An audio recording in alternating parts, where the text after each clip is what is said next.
Hello YouTube friends and welcome to my channel. If you're new here, my name is Deidre from our Upcycled life and I do lots of thrifting, upcycling, repurposing, and DIY content. Today's video is right full of DIY garden decor that's going to be made from trash. Everything that I used in this video was either in the scrap metal bin, in the wood pile, or given to me by friends that were ready to throw it into the trash, and I saved it from them. We got lots to do and I'm excited to share it with you, so let's get started. First project, I'm going to use up a whole bunch of scrap stuff that I've had in my shed forever. An old drawer, a teapot with a missing lid, and a door handle. I'm going to take the handle off the drawer that was there already, and I'm going to paint the drawer with some of my crackle paint using the Elmer's glue. I'm going to spread that glue all over that drawer, and then we're going to paint some chalk paint on top of it, and as it dries, you're going to see some wonderful cracks show up all throughout the paint. Once it's completely dried, I had some stain, and I'm going to put the stain over top of the crackle paint. It's just going to age it and give it more of a vintage look. I'm replacing the knob that was on there with this knob so we have a place to hang the drawer when it's all finished. I'm going to tape off the inside of that teapot. I've taken it outside and I'm spraying it with this lovely spray paint. Now the teapot's completely dry, I'm going to take that tape out from the inside and we're going to attach it to the top of that drawer. I'm using this old door pull and I'm going to screw it into the top of the drawer, attaching the teapot. I found this plaque at the dollar store and it's had a piece of paper decoupaged on it. I'm going to rip off that decoupage and get it cleaned down right to the wood, and we're going to turn it into a sign. And to make the sign, we're going to use the Mod Podge reverse graphic transfer method. I designed these graphics, printed it off on my LaserJet printer, made sure to reverse the text. I've painted that little plaque with a couple coats of my homemade chalk paint. I sanded it, distressed it, and then put the graphics on. And now it's been 24 hours. I dampened the paper, rubbed it off, and it's all set.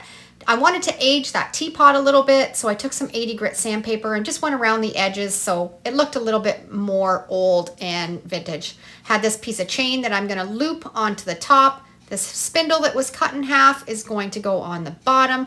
Hang tight with me. This is super cute. This is what I turned it into. A fun little birdhouse. The teapot acts as a little house for the birds to go in.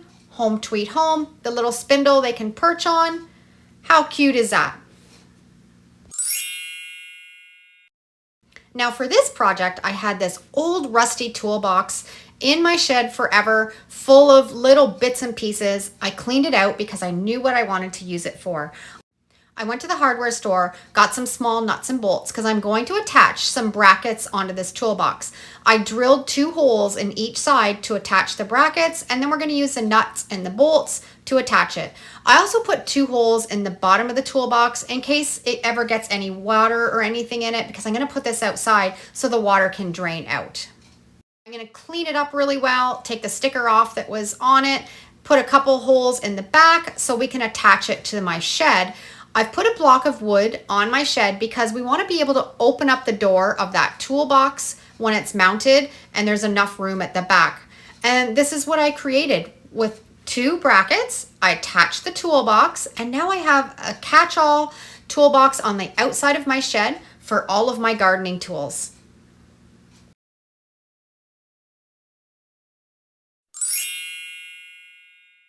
This poor little vase has been in my shed for probably since last Halloween. I painted it orange. I'm not liking it right now. I had this cement color oops paint that I found at Home Depot. I turned it into some sand paint and I'm going to paint over that orange paint with this gray sand paint, and it almost gives it a cement look.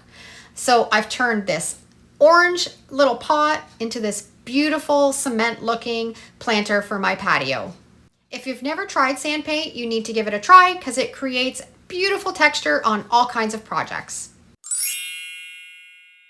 Never throw out shovels that the handle is broken, and I'm going to show you why, because this is adorable. It was a little bit rusty, so I cleaned it all off, gave it a little bit of a sand, and now I'm painting it with my homemade chalk paint. Once it's completely dry, we're going to put some graphics on with the Mod Podge reverse graphic transfer method. I love this graphic, Farm Life, and I think it's really fitting for this shovel. I'm going to cut it in half because there's that little bit of the dip in the shovel and I want the graphics to be able to form around it.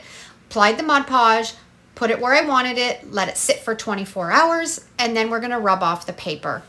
Now, a little tip when you're doing projects like this, if you don't want the rust to leach through again, you can always use a spray primer first and then the chalk paint on top of it. I didn't use the primer because I'm okay if the rust does leach through. I sealed it up really well with some engine enamel because it's going to be out in the elements, and I think this is perfect to put out in the garden at the farm.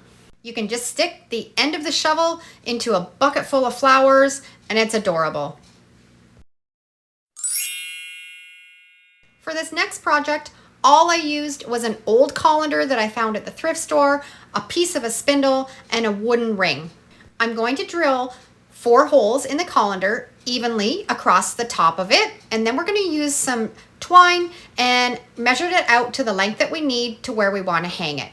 Once it's all measured out, we're going to attach it to that wooden ring and tie it to the colander.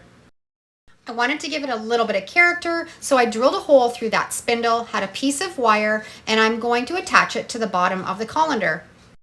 So I've taken a colander and a spindle and a little bit of twine, and I've made it into a really adorable plant hanger that you can put on your porch, and the little dangly spindle on the bottom finishes it off completely.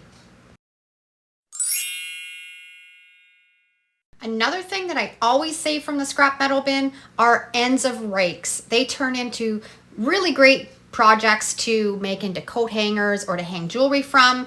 And this one I'm going to put together with a bunch of scrap wood. I had this piece of wood, I think it came off an old antique table. I sealed it up with some penetrating oil, and I had this old chippy piece of baseboard that I'm going to add onto the bottom. I sealed it up with some matte polyacrylic sealer so the paint wouldn't chip off anymore, put on some Gorilla Glue, and I'm going to nail it onto the bottom of that piece of wood.